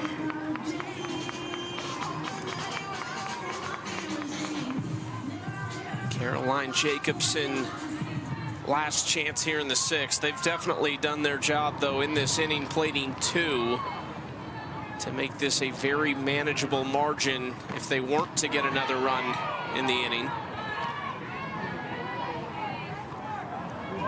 Jacobson doubled her last trip to the plate in the 5th.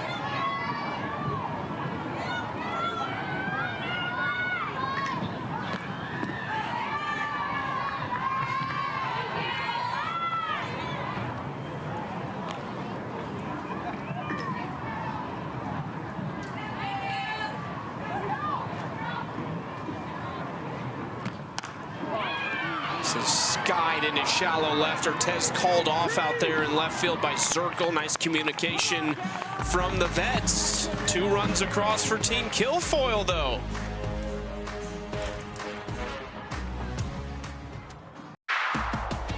Let's take a look at the play of the game presented by Dick's Sporting Goods. Have to go back to Air Leah, mic'd up.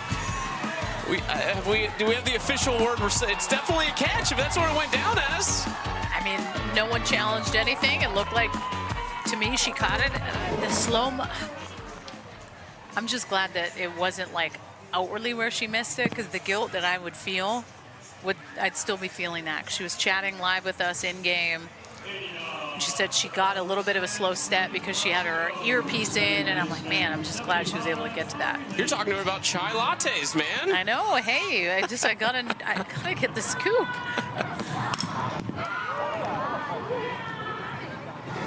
We'll see Aaliyah do up second. Well, I think she got a good jump.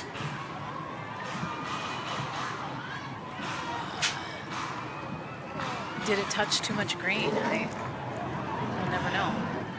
But what was my advice I just gave you an inning ago, and you're still talking about it? Don't lose sleep over it. That's right, yeah. We're I was gonna like, be okay. Oh gosh, I don't know. I might have been tuning you out at that point.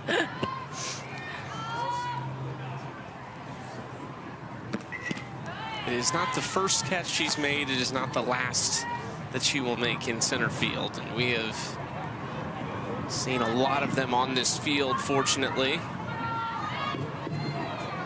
Bat hadn't been bad tonight either. Her and Aubrey Leach have been a nice 1-2 punch at the top of the order. Aubrey's reached twice. She's 1 for 3. Aaliyah is 2 for 3. There are 10-inning win points that would go to Team Kilfoyle if Team Palacios can't answer here in the 6th. But overall, they just want to hang on to close out the game, which is worth a lot more, 50 total points to win the game for everybody on the team.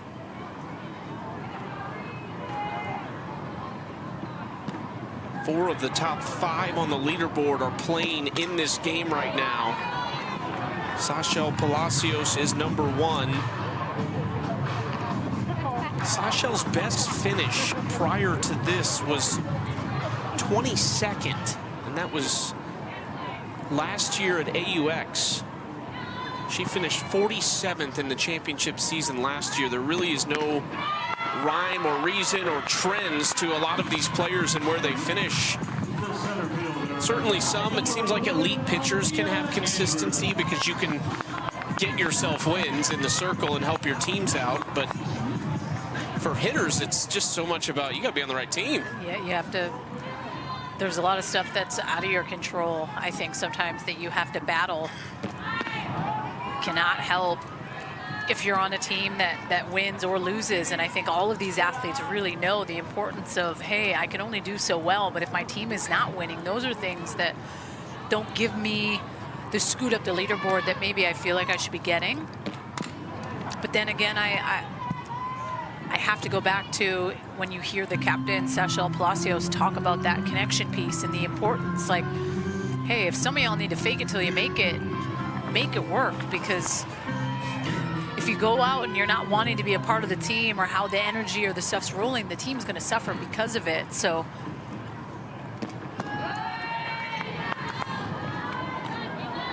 now here in week 4, it's really not just for the players who aren't going to return and we'll call it a career, but you're starting to get to the point, everybody, you're going to hang it up for 9 months basically before you play competitively, possibly again. Some of these players play in Japan, some of them for the national team and other things, but it could be a while before you suit up competitively again. And that off season, we talk about it a lot, Danielle, but I got to think more than anything about what you're doing, but it's just long. it's long. It is long. And you have some of these women that are coaching in programs and that are around programs, so it's not that they're not involved or in and around the game, but there is something about putting on cleats and playing a doubleheader, the wear and tear on the body of getting used to something like that. You can't definitely take your time off in the off season and take however long you feel like you need, but to take 6-7 months off without doing anything, to get back into it, the older you get, it's tough. Kilfoyle threw that like off the back of her leg. You done this before? I have. Well, I've thrown a changeup into my knee, but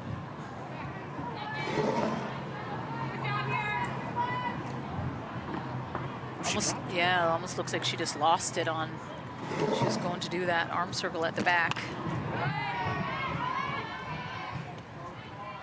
Next pitch fouled off by Erin Koffel, who's 0 for 2 and has reached on a hit by pitch.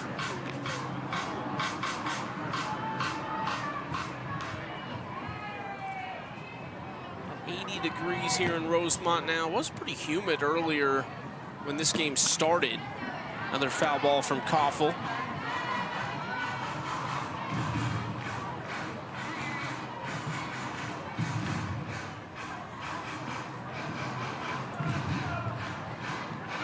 Kayla Kowalik behind the plate, two of the Kentucky greats right now, facing off with each other. Koffel into center field, tracked down by Bubba Nichols. Run coming in, will score easily. And they get one of the 2 runs back, and more importantly, just insurance to try and finish the job. I think that's clutch to be able to get another run up there on the board, knowing that you're seeing momentum happen a little bit for Team Kilfoyle. Scored in the first and then did not score in the second, third, or fourth. But that 5th inning, they put up 1, last inning 2. The Dallas first pitch swinging, and Kilfoyle ends the inning right there. They get 10 inning win points, but it's going to take 3 if they want a chance at this game.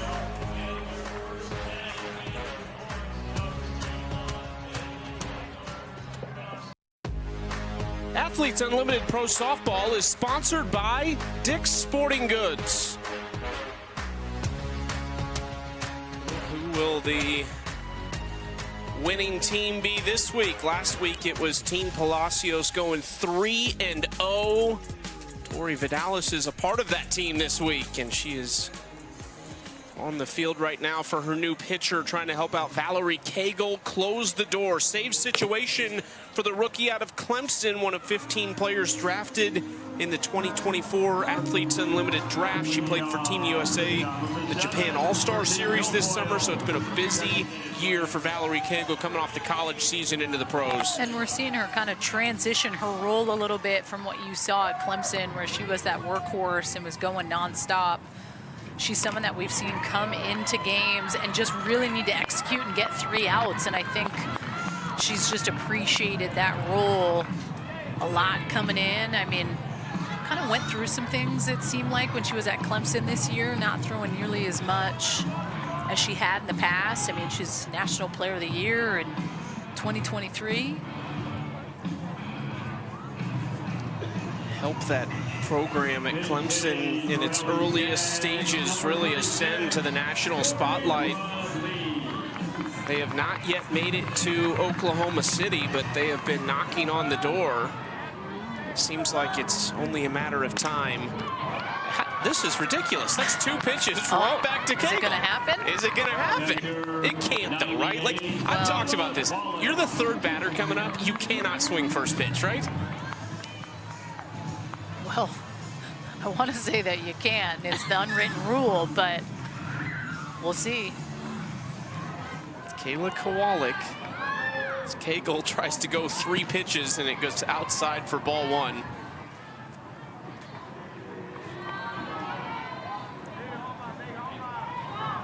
out away from securing 60 more points for everyone on Team Palacios in what will be a near sweep. There's 120 available in every game. They would collect 110 of those win points, and Sachel Palacios would improve to 4-0 all-time as a captain, but not yet, as Kowalik has a base hit here with 2 away. 3-hit night for Kayla Kowalik in the 9-hole. And that's clutch of her with 2 outs to be able to get on and just pass it to the top of the order that's been performing so well. I mean, we've had 2 bunt singles by Sydney McKinney, and then you just scoot down to Skylar Wallace, 3 for 4. 2-run shot, double, single. I mean, we're really seeing the top of the lineups perform well together, comboing off of each other. McKinney swings first pitch, strike 1. We talked about Lexi Kilfoyle's draft, but they have 14 hits. They just haven't brought people around to score. And it was really, it's the first inning. It's the hole they got into. 7 of the 8 runs unearned. This could do it. Urtez will go to first to get McKinney. Cagle closes the door and picks up a save here in the first game of Series 4. Team Palacios picking up 110 of a possible 120. We still have 1 more game tonight. It's Team Lorenz, Amanda Lorenz, who led the leaderboard entering the night, taking on Team Faremo and their captain, Megan Faremo. But it's Sachel Palacios atop the board as we get started here in week 4. For Danielle Laurie, Savannah Collins, and our entire crew, I'm Chucky Kemp. We'll see you momentarily for game 2.